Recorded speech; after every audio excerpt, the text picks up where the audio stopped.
আসসালামু আলাইকুম রহমতুল্লাহ। যে যেখান থেকে ভিডিওটি ওপেন করছেন সকলকে জানাই আন্তরিক শুভেচ্ছা এবং অভিনন্দন। সম্মানিত ভিউয়ার্স, আজকের ভিডিওর মধ্যে আপনারা জানতে পারবেন আন্তর্জাতিক ট্রাইব্যুনালে শেখ হাসিনাকে প্রধান আসামি করে আন্তর্জাতিক ট্রাইব্যুনালে মামলা।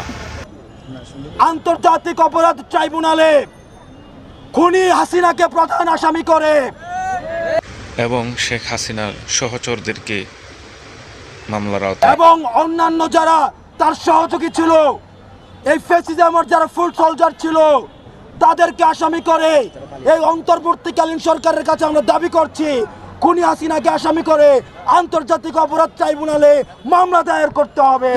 এখন শুনবেন যারা শেখ হাসিনাকে দেশে আশ্রয় বা পুনর্বাসন দিতে, যারা খুনি হাসিনাকে পুনর্বাসনের মতো বক্তব্য দিতে চায়, আমরা ছাত্র জনতা যেভাবে তাদেরকে উপদেষ্টা বানিয়েছি, ঠিক একইভাবে গদি থেকে ছুড়ে নামাতে আমরা দ্বিধা।